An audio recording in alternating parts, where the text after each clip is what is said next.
really leading up to today, and even before the bell went off, of a lot of people retaining their players, left fewer players on the market. And one of you always want to feel like you've addressed needs coming out of free agency or today, because as I said, the list gets a little bit smaller. But what we didn't want to do was just sign people that duplicate what we have here. And so we've got some flexibility as it relates to the cap, but you're always looking to. I always would rather have players, so we'll see how that continues to work itself out in the coming days. Well, you nailed it. The consistent theme leading up to free agency was that teams just kept their players. Yeah. And obviously you did that with John Tavares, but the most prominent free agent chose not to do that, and that, of course, would be Mitch Marner. Marner obviously ended up wanting to go to Vegas. And I'm curious if you can take us through the timeline here, Brad, in terms of when it became clear to you and your staff that Mitch did not want to be a Maple Leaf anymore. I don't know if there's an aha moment, Brian. Really over the course of the last year, I guess, when we were able to sign him, we went to his camp to engage, and start the process. And early on, they just felt they wanted to wait some time, and then it was they made it clear to us that they wanted to wait to the end of the season. And I say all this, Mitch is fully within his rights to do, as any player is, to do whatever they want. So there's no responsibility on them to say we have to negotiate at a certain point. So I want to be clear on that. And then as we went through the process, and it became clearer and clearer to us that the potential is that they may not want to engage in contract. We looked at other opportunities, right? And throughout this process with Mitch's contractual rights that he had, he controlled a lot of this process, right? And again, that was negotiated. That's fully within his rights. And so in a lot of ways, he controlled the process because he had a no-move clause. Now, that doesn't prohibit us having conversations on potential outcomes. And I'm not going to get into a lot of get into the weeds in terms of my discussions with the player as representative, because I think those things are, those should be left confidential. But I would say, Brian, the short version is, as we got into the season, it became more and more clear that that there was a strong possibility that they wouldn't necessarily want to be engaging in any discussions with us. When you mention, not engaging or not revealing the details of speaking with his representative, I'm curious, at any point did you speak with Mitch directly? Yeah, I have conversations with our players, of course. I mean, the business part of it, that's why they hire agents. So, the agents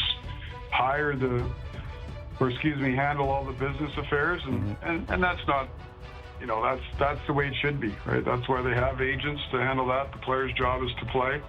But you always, with a player of Mitch's magnitude, and you have conversations. You certainly have conversations at certain points with the player, but the bulk of our communication is always through the player's representative. So, Brad, you threw out a phrase at your season-ending press conference that stuck around, the DNA phrase, and you talked about the change needed in that department. How would you characterize your progress to date on that? It's amazing that the line would stick around in our market. Jeez. It was a good one, though. Better than snot. Yeah, it was a good one. Yeah. Well, again, when I talk about the DNA and I tried to reference it that day, is, I know we all want to jump in and say, okay, we got to change 20 players. That's not it. It's a lot of this is mentality. Certainly, we're going to try to find ways to make our team better, and that sometimes does involve changing of personnel. but it's also in those critical moments, right? You get to the end of the playoffs and we're all emotional, and you lose in Game 7 of round 2, and it feels like you've missed the playoffs for 5 straight years. And the focus when I looked at our group was just in those critical moments, finding a way to be better, to finding a way to be at our very best. And that's what I was focused around when I talk about that. So some of that's internally, some of that's, whether it be from between the years, and some of that's in terms of personnel. So that's when I talk about that, or when I made that statement, that's really what I was alluding to. And from, there's a lot of things we work on with our group over the course of the summer and in our communication with them. But as far as the personnel side, it's a work in progress right now. We've made, we were able to do, handle a couple of our files prior to today with John Tavares, Matthew Nyes, the acquisition of Michelli, and we'll continue to work at it. We continue to work as we said earlier, and as Noodles has mentioned. We've got some time here before we start the season. Today's a big day on the calendar, but we will continue to work at trying to find ways to improve our team. With Brad Treliving, the GM of the Maple Leafs, we haven't heard from Austin Matthews, really since the end of the season. I wasn't anticipating hearing from him today, but I'm curious if you have any insight on how, he's taken the news that Mitch Marner's not going to be his teammate anymore. I haven't talked to Austin today, and obviously they got a close personal relationship. A lot of. And I don't think it would be unusual that you guys aren't speaking with him today. Obviously, he's not in town.